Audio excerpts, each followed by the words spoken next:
اما بعد فاعوذ باللہ من الشیطان الرجیم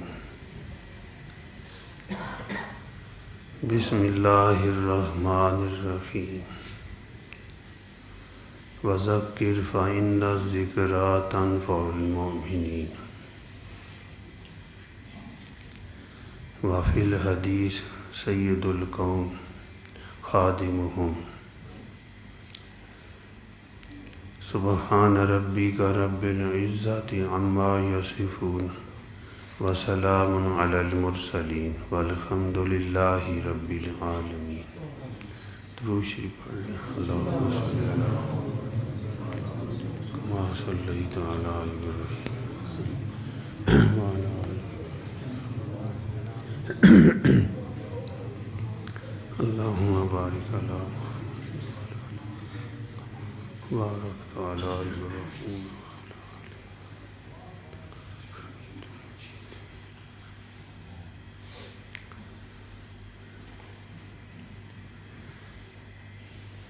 خدمت سے انسان مخدوم بنتا ہے، بظاہر خادم ہوتا ہے لیکن دلوں پہ حکومت کرتا ہے، اور اللہ جل جلالہ اس کی برکت سے، خدمت کی برکت سے ایک مقام عطا فرماتے ہیں۔ حضرت ابوبکر صدیق رضی اللہ تعالی عنہ نے بڑی خدمت کی اور مقام بھی بڑا لیا۔ آپ صلی اللہ علیہ وسلم نے فرمایا سید البشر بعد الانبیاء، ابو بکر رضی اللہ تعالیٰ کے بارے میں، اور یہ ارشاد فرمایا کہ جتنے بھی لوگوں نے مجھ پہ احسانات کیے ہیں ان کا بدلہ میں نے دنیا میں دے دیا ہے، لیکن ابو بکر رضی اللہ تعالیٰ عنہ نے اتنے احسانات کیے ہیں کہ ان کا بدلہ اللہ پاک ہی عطا فرمائیں گے۔ بدنی خدمت، مالی خدمت، زبانی خدمت ابو بکر رضی اللہ تعالیٰ عنہ نے کی، اپنا سب گھر بار لٹا دیا،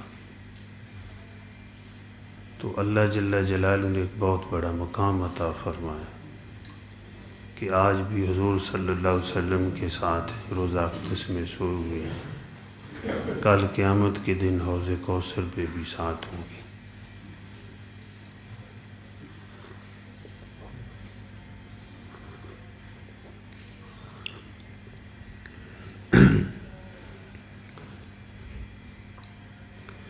صحابہ کرام رضی اللہ تعالی عنہ اجمعین سب بھی خدمت کرنے والے تھے، بڑے مخلص تھے، بڑے ہی باادب تھے۔ اللہ پاک نے ان کو پھر مقام بھی انبیاء کے بعد سب سے زیادہ عطا فرمایا۔ ایسا ادب، ایسی خدمت، ایسی محبت نہ پہلے کسی نے دیکھی ہے نہ بعد میں، اور دل کی گہرائیوں سے ادب کرنے والے، خدمت کرنے والے۔ حضرت ام سلیم رضی اللہ تعالی عنہ انصاریہ عورت تھی، صحابیہ تھی، ان کا بیٹا حضرت انس رضی اللہ تعالی چھوٹے تھے، حاضر خدمت ہوئی، عرض کیا یا رسول اللہ صلی اللہ علیہ وسلم، اس انس کو اپنی خدمت کے لیے قبول فرمائیں۔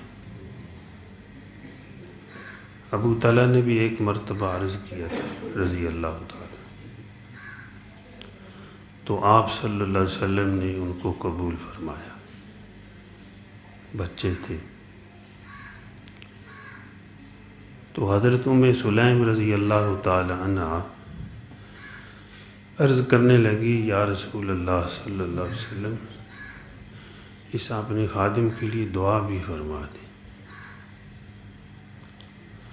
تو آپ صلی اللہ علیہ وسلم نے ان کو دعا دی، اللہم بارک فی مالہ و والدی واطل عمرہ واغفر ذنبہ۔ اے اللہ اس کے مال میں برکت فرما، اس کی اولاد میں برکت فرما، اس کی عمر لمبی کر دے اور خطاؤں سے درگزر فرما۔ آپ صلی اللہ علیہ وسلم نے یہ دعا دی اور انہوں نے دعا کی درخواست کی ان کی امی نے۔ تو دعا کا لینا، دعا کا کرانا، دعا کرنا یہ عبادت ہے، دین ہے، اور غیبانہ دوسرے کے لیے دعا کی جائے تو یہ زیادہ قبول ہوتی ہے۔ آپ صلی اللہ علیہ وسلم نے اس کے بارے میں فرمایا قبول ہوتی ہے۔ تو آپ کی دعا ایسی لگی، انہوں نے بھی خدمت کی، 10 سال خدمت کی، حضرت انس رضی اللہ تعالیٰ۔ اور ایک مرتبہ عرض کرنے لگے، یا رسول اللہ صلی اللہ علیہ وسلم، قیامت کے دن اس حقیر خادم کو بھی یاد رکھیں گے آپ؟ میری بھی شفاعت آپ فرمائیں گے؟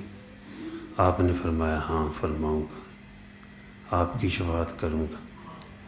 اچھا یا رسول اللہ صلی اللہ علیہ وسلم، آپ قیامت کے دن میدان معاشر میں کہاں ملیں گے؟ خادم تھے، ہر وقت آپ کے دروازے پہ پڑے رہتے تھے، آپ کی خدمت کرتے تھے، تو ہو سکتا ہے ذہن میں آیا بھئی وہاں بھی آپ کے ساتھ ساتھ رہوں۔ تو بہرحال عرض کی کہ آپ پھر وہاں کہاں ملیں گے، شفاعت تو آپ کریں گے؟ تو آپ نے فرمایا کہ میں حوض کوثر پہ ہوں گا۔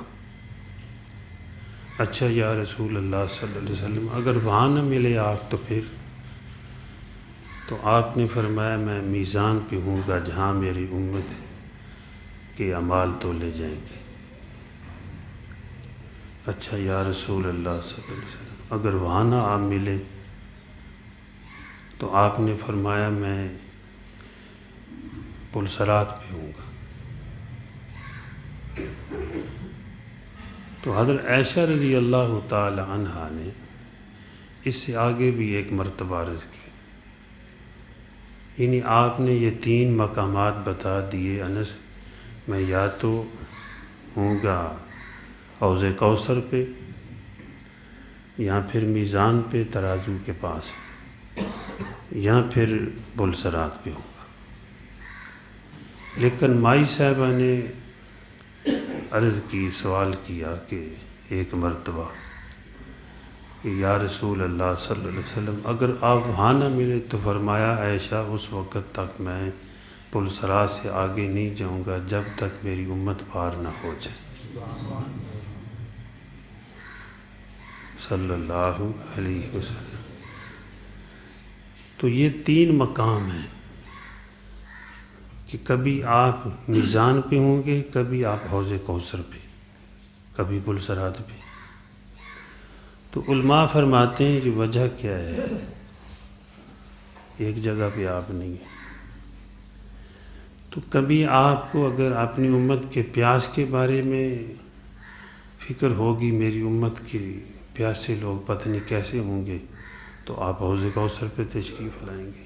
میری امت کے اعمال کا پتہ نہیں کیا حال ہوگا، آپ میزان پہ چلے جائیں گے، پتہ نہیں پل صراط پہ کیسے گزر رہی ہوگی، وہاں پل صراط پہ چلے جائیں گے۔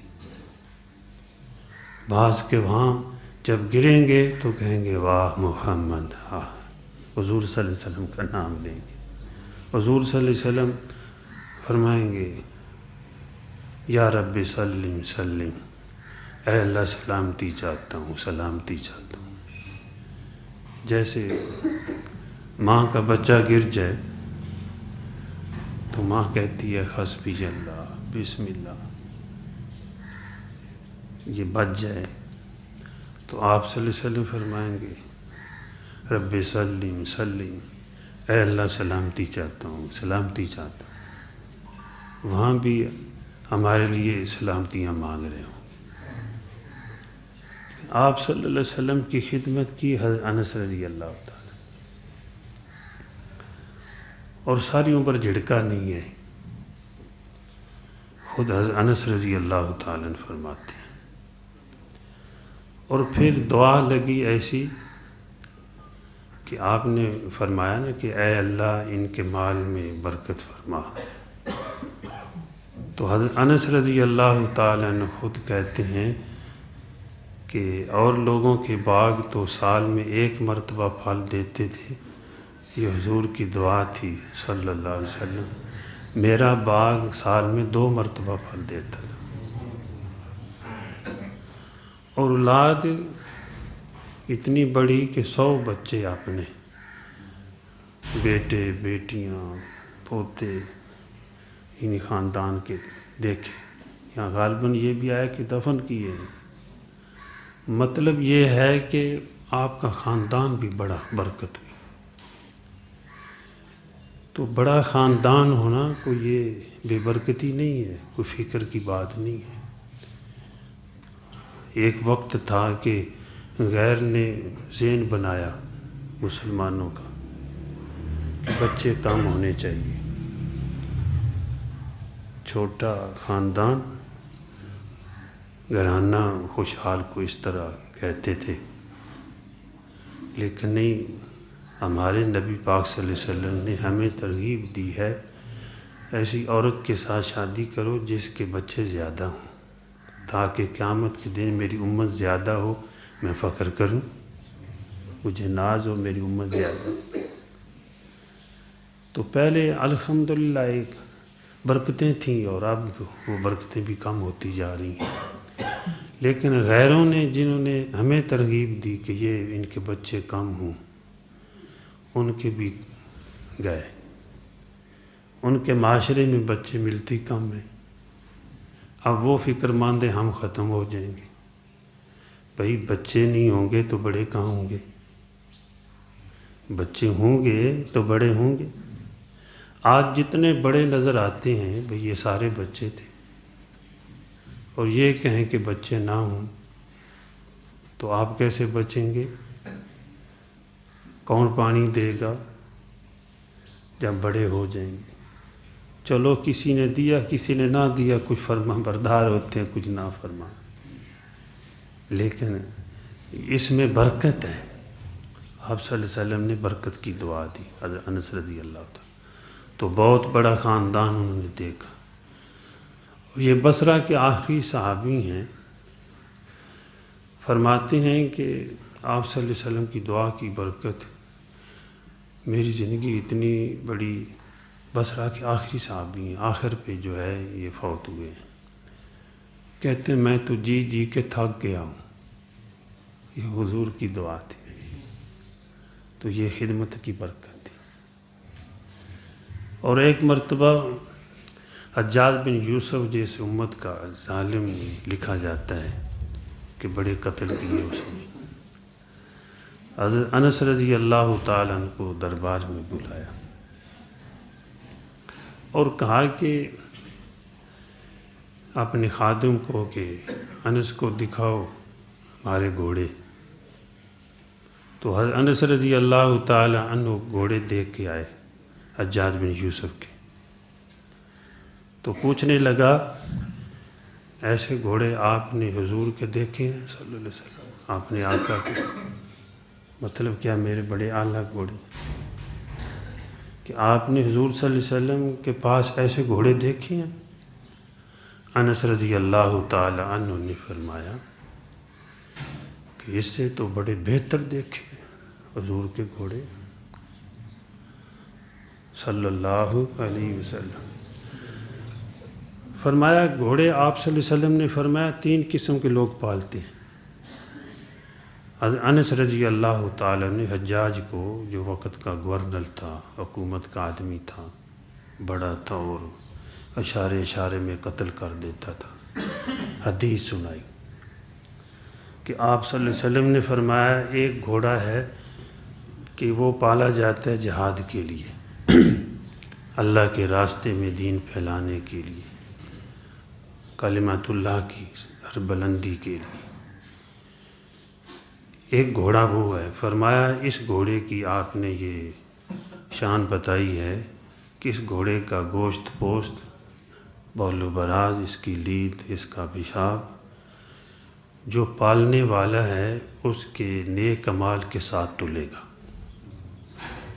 یہ لید جس کو ہم سمجھتے ہیں کچھ بھی نہیں ہے، بول پیشاب اس کا، یہ بھی اس کی نیکیوں کے پلڑے میں رکھا جائے گا۔ تو ایک گھوڑا اس لیے پالا جاتا ہے کہ بھئی اس پہ سواری کروں گا، کسی کا محتاج نہیں ہوں گا، سفر آسانی سے کر لوں گا۔ فرمایا اس پر نہ ثواب ہے نہ گناہ ہے۔ ایک گھوڑا اس لیے پالا جاتا ہے کہ فخر کے لیے، میں بڑا ہوں، جیسے کوئی سواری لے لے بڑی اور اس پہ تکبر کرے۔ تکبر کی کیا بات ہے؟ اللہ یہ سواریاں سلامت رکھے سب کی، یہ پاؤں سلامت رکھے، یہ بڑی سواری تو یہ ہے۔ اللہ ہمیں شکر کرنے کی توفیق عطا فرمائے۔ یہ سارے جوڑ جتنے ہیں سب کی ضرورت ہے، یہ اللہ کی نعمتیں ہیں۔ شیخ سعدی رحمۃ اللہ علیہ فرماتے ہیں، میں ایک مرتبہ کہیں جا رہا تھا تو میرے پاؤں میں جوتا نہیں تھا۔ میں نے سوچا سعدی کیسا تیرے پاس تو جوتا بھی نہیں ہے؟ سوچ رہا تھا ایسی غربت۔ کہتے ہیں آگے میں گیا تو دیکھا ایک آدمی کے پاؤں ندارت، پاؤں ہی نہیں ہے۔ میں نے سر سجدے میں رکھ دیا، اللہ تیرا شکر ہے، اگر جوتا نہیں تو پاؤں تو دیے ہیں۔ تو ایک سواری ہے، وہ فرمایا تکبر کے لیے، یعنی گھوڑا پالا جاتا ہے، فرمایا اس کے لیے دوزخ ہے، یہ دوزخ والا راستہ ہے۔ فرمایا یہ تیرے گھوڑے اس لیے تو نے پالے ہوئے، یہ تیرے گھوڑے جو ہیں یہ جہنم کی طرف جانے والے، تو فخر و ناز کے لیے پال رہا ہے، تکبر کے لیے۔ تو حجاج بن یوسف نے کہا کہ انس، ایک تو امیر المومنین کا خط آیا میرے پاس کہ آپ کی رعایت کی جائے، دوسرا یہ آپ نے حضور صلی اللہ علیہ وسلم کی خدمت کی ہے، اگر آپ نے خدمت نہ کی ہوتی، خط نہ ہوتا بادشاہ کا، تو آج پتہ نہیں تیرے ساتھ کیا کر گزرتا میں۔ مطلب کہ قتل کی دھمکی ہے۔ حضرت انس رضی اللہ تعالی عنہ نے فرمایا تو میرا بال بیگا بھی نہیں کر سکتا، تیرے اندر جرت ہی نہیں ہے، پورے نا جوش کے ساتھ اعتماد کے، تو میرا کچھ نہیں بگاڑ سکتا، اس لیے کہ حضور صلی اللہ علیہ وسلم نے مجھے ایک دعا سکھائی ہے کہ صبح و شام انس پڑھ لیا کر، کوئی ظالم، کوئی جو ہے تجھے نقصان نہیں پہنچا سکتا، میں نے وہ صبح پڑھ لی ہے، تو کچھ نہیں کر سکتا۔ تو اس کا جو ہے نا وہ مبہوتہ ہو گیا اور پریشان ہو گیا حجاج بن یوسف، تو ٹھنڈا ہو گیا، کہنے لگا پھر وہ دعا مجھے بھی سکھا دو۔ فرمایا تو اس کا اہل نہیں ہے، میں نہ اہل کو جو ہے وہ علم نہیں دینا چاہتا، تو اس کا اہل نہیں کہ تجھے وہ دعا سکھاؤں۔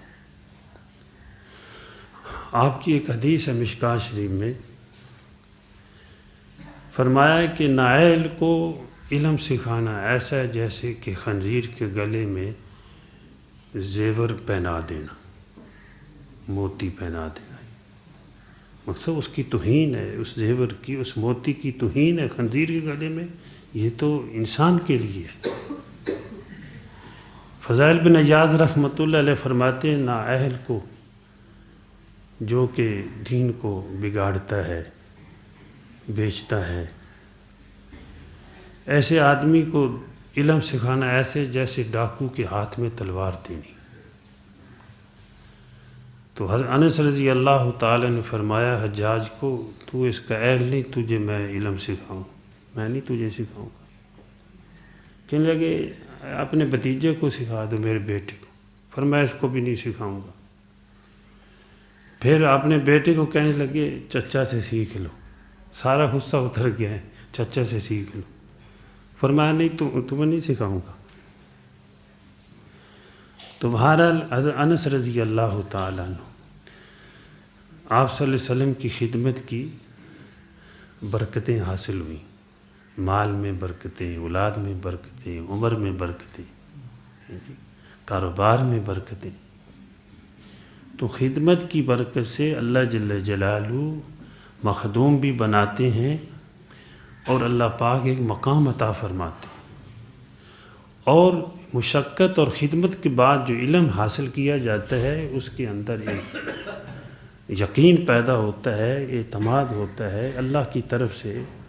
وہ آدمی جب عمل کرتا ہے تو اس کو امید ہوتی ہے کہ اللہ پاک میری مراد کو پورا فرمائیں گے۔ تو پھر انہوں نے اپنے آخری وقت میں حضرت ابان کو، ان کے جو شاگرد تھے، ان کو بلایا۔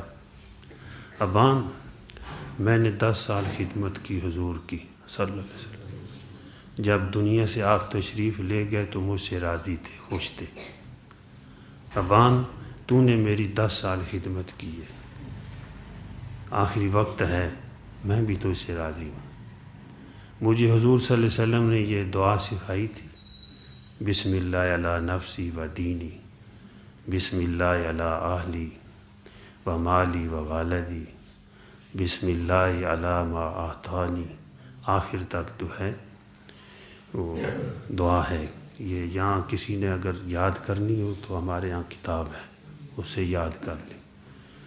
تو آپ نے یہ دعا مجھے سکھائی تھی، تو اے ابان، میں تجھے 10 سال تو نے خدمت کی ہے، تجھے یہ دعا سکھاتا ہوں کہ جو آدمی یہ پڑھ لے گا صبح و شام، کوئی ظالم، کوئی لٹیرا اس کو نقصان نہیں پہنچا سکتا۔ تو یہ خدمت کے بعد حاصل ہوئی، لیکن کچھ میں نے بھی کوشش کی پڑھ لوں، ہمارے بچے بھی بعض دفعہ کہیں پڑھتے ہیں، اور بھی لوگ پڑھتے ہوں گے، آپ بھی پڑھ لیا کریں، لیکن میں نے دعا کی یا اللہ ہم خدمتیں تو نہیں وہ کر سکے، ان کی خدمت کی برکت سے، ان کے صدقے یا اللہ ہمیں بھی یقین نصیب فرما دے۔ تو یہ دعا جو ہے، یہ دعائیں خزانہ ہے، یہ دعائیں مضبوط قلعہ ہے۔ بڑے سے بڑا بھی جو ہے نا، اگر کوئی اپنے اسباب کے ذریعے بچنا چاہے تو ہو سکتا نہ بچ سکے، اور یہ بلائیں، یہ مصائب، ان کی برکت سے جو ہے، دعاؤں کی برکت سے اللہ پاک ان سے بچاتے ہیں۔ میں اکثر کہا کرتا ہوں کہ وقت کے بادشاہ کے گھر میں کوئی بلا داخل ہو جائے، کوئی مصیبت داخل ہونا چاہے، وہ اپنی فوج، اپنی قوت، اپنے ہتھیاروں کے ساتھ کیا روک سکتا ہے؟ نہیں۔ آپ صلی اللہ علیہ وسلم نے جو دعائیں بتائی ہیں ان کے ذریعے بچ سکتا ہے۔ صبح صبح ماشاءاللہ اگلے دن مجھے ایک ساتھی بتا رہے تھے، اپنا جو ہے بھائی عاصم صاحب، کہ آپ نے وہ دعا سکھائی تھی مجلس ذکر پہ، بسم اللہ علی نفسی و اہلی و مالی، یہ 3-4 لفظ ہیں۔ بسم اللہ تو بھائی سب کو آتا ہے کہ صبح اٹھتے ہی پڑھ لیا کریں، اس کی فضیلت بھی بیان کی تھی کہ اللہ پاک حفاظت فرمائیں گے جان کی، مال کی، آل و عیال کی۔ بسم اللہ علی نفسی و اہلی و مالی، یہ 3 لفظ ہیں، علی نفسی و اہلی و مالی۔ تو کہہ رہے تھے بھئی میں تو استاد جی جب صبح اٹھتا ہوں پڑھتا ہوں، الحمدللہ ٹرالہ سامنے آ گیا، حادثہ بالکل ایسا تھا کہ بچنے کی امید، اللہ پاک نے بال بال بچا لی، کہو الحمدللہ۔ یہ اعمال کی برکتیں ہیں، صدقہ کی برکتیں ہیں۔ صبح صبح فرمایا صدقہ کر دیا کرو، اس دن کوئی بلا نازل نہیں ہوگی۔ جو اعمال ہیں ہم ان کو اختیار کریں، امید ہے اللہ جل جلالہ دنیا آخرت میں کامیاب فرمائیں گے۔ اللہ پاک عمل کی توفیق عطا فرمائے۔